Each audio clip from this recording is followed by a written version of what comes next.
Hello, everybody, and welcome to Nathan on Shuffle and to my latest episode of New Album Spotlight, the show where I put the spotlight on a new album in progressive rock that I want to recommend to you guys, the loyal viewers of this channel who appreciate my taste, hopefully, and who feel like they have a lot of similarities to the types of albums I talk about and enjoy. I just want to scour the internet and other sources to try to find the best music for you guys to listen to. And I found a good one today that is right up my street, right up my alley. One of my favorite groups that's still going today. This is Pattern Seeking Animals and their new album Spooky Action at a Distance. This is their fourth album as a group. This is somewhat of an offshoot from Spock's Beard. They probably don't want to be considered an offshoot of Spock's Beard, but it features three former members of Spock's Beard. I shouldn't say former.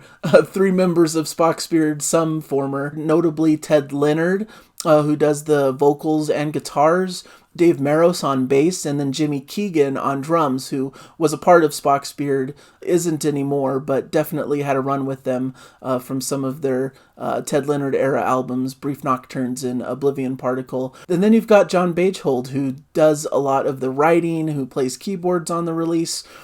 He did a lot of writing for Spock's Beard as well in this post-Neil Morse era, so he's very much entwined with the band Spock's Beard as well. So there's definitely a lot of connections there with Spock's Beard, but it's really its own project, doing something totally different, and I absolutely love it because it does have those touchstones that you can grab hold of, some of that similar aesthetic of a group that embraces their prog sensibilities, that's quirky, that genre hops slightly, but has a sense of melody throughout their music. So it has that sort of same foundation, perhaps, as Spock's Beard, but I feel like they take it in a whole new direction. They explore different styles that Spock's Beard would probably never explore, which is fascinating.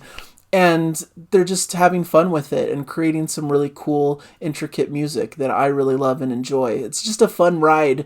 Each of these albums that they've put out, this is their fourth album.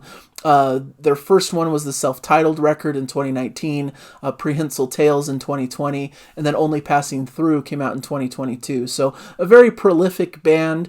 In the span of like 5 years, they've already come out with 4 records, which is pretty impressive.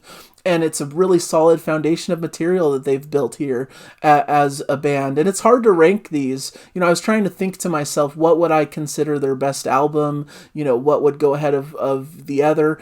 And I just think they're all super solid releases with a great smattering of incredible songs.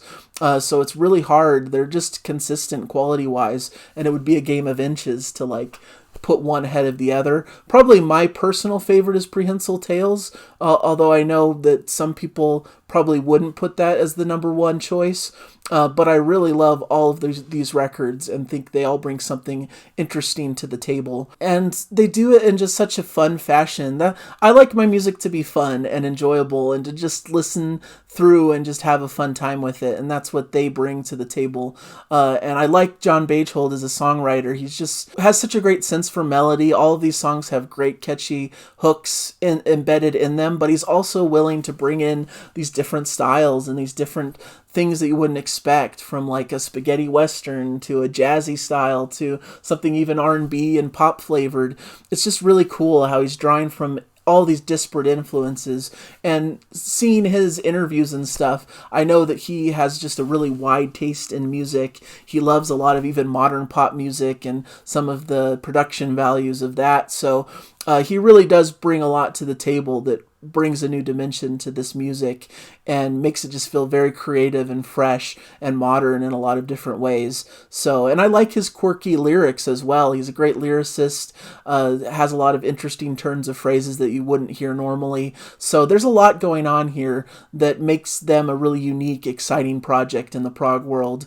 And I just love it to death. I think it's a brilliant record. It seems like with this one, they wanted to do something slightly different. They produced it in a slightly different way, I believe.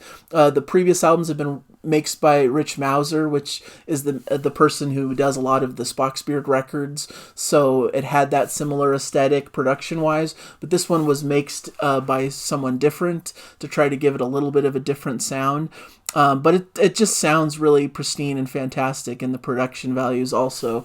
All these records do, and that's always a big selling point for me. I like pristine sounding production, that these sound very polished and just have a lot of great earworm type things in the production and sound design that I really appreciate. And it's a pretty solid track listing. There's 10 tracks here, and each one brings something unique and interesting to the table. The opener, The Man Made of Stones, has a little bit of that spaghetti western vibe I was mentioning. You get some cool elements with some cello and strings, some mandolin style picking that they tend to put into their music quite a bit, some sci-fi style synths, some cool progressive stuff going on here, a great guitar solo from Ted Leonard, who is showcasing his chops on the guitar here, not just on his incredible soaring vocals, but also getting a chance to shine as a guitarist, which is really fun to see. And this is an interesting story that's being told in the lyrics also. The tale of a defeated Norse king, told with all these cool sounds and interesting instrumentation. So really great opening track that sets the scene and the stage. Window to the World is a great quirky little pop song. I absolutely love it. Great quirky bass and keys with vocals at the start, turning into almost like a reggae flavored jam.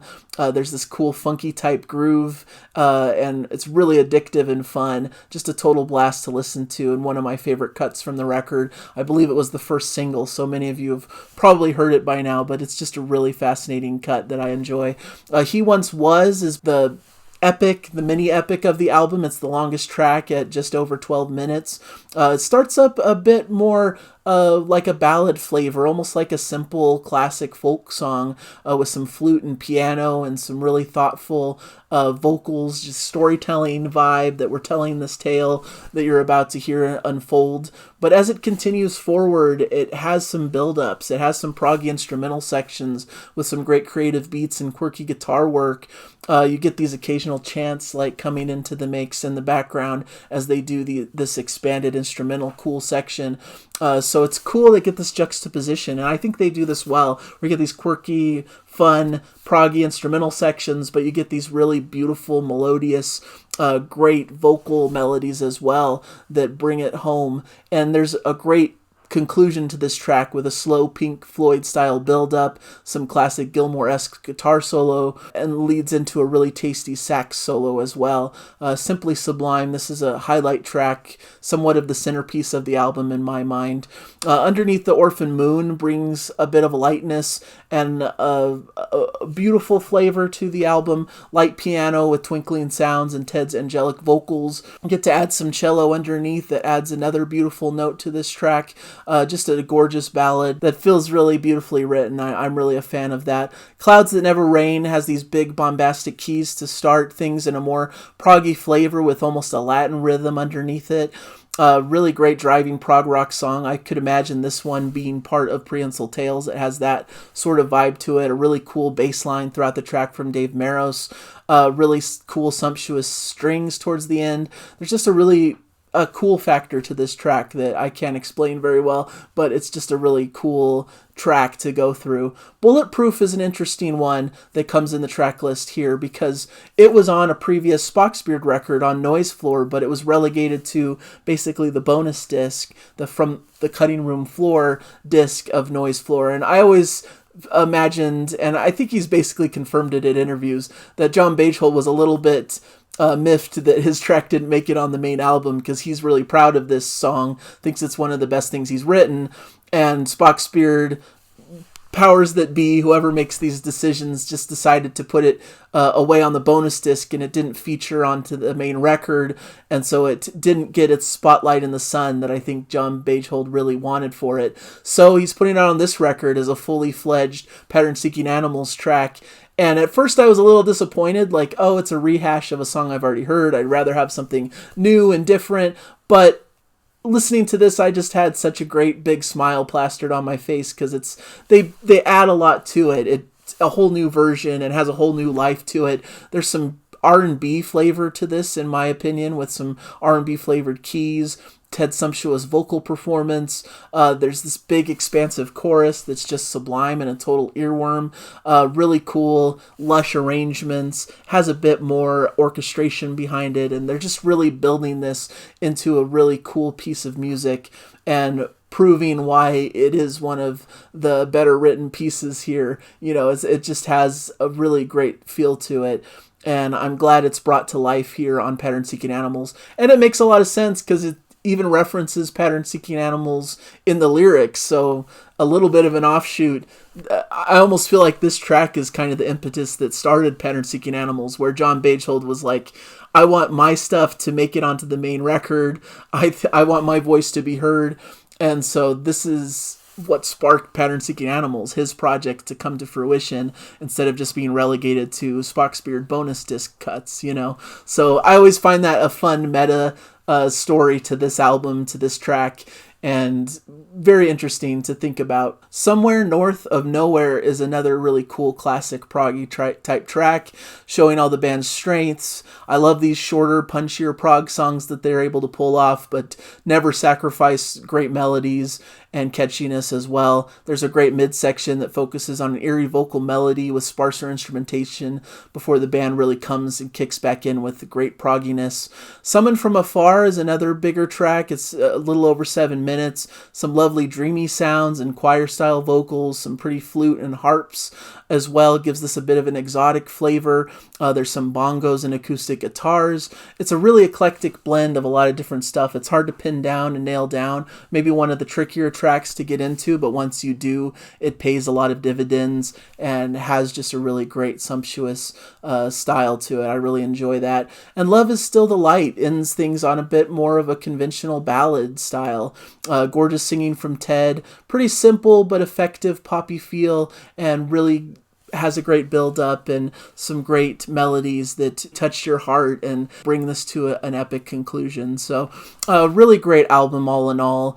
Just 10 strong cuts from the band. Like I said, it's hard to judge if it's better or worse than the albums that preceded it. I think it's just right in line with what they do. And if you liked their previous 3 albums, I can't imagine you not liking this album also. If you like this form of progressive rock that focuses a lot on great melodies, catchy hooks, but adds a lot of eclectic flavor to the palette to make it a bit more fun and adventurous, I think this is the album for you. It's really fun. Great album cover, great title, great band, and I just heartily recommend it. It's one of my favorite releases of the year, and this band and this group of musicians just never disappoints. So please check it out, especially if you haven't heard of Pattern Seeking Animals yet, but you like the bands I talk about on the channel. No brainer. Go check out their records, you know. Their whole catalog is just absolutely incredible, and this new one just adds another great record to their already expanding catalog, which is really fun to see happen. So thank you guys for joining me. I hope you appreciated this episode, and let me know in the comments how you feel about the band and this record, and if you're excited for it and what you're looking forward to with it. So thank you guys so much, and I'll hopefully catch you in the next episode. Bye everybody.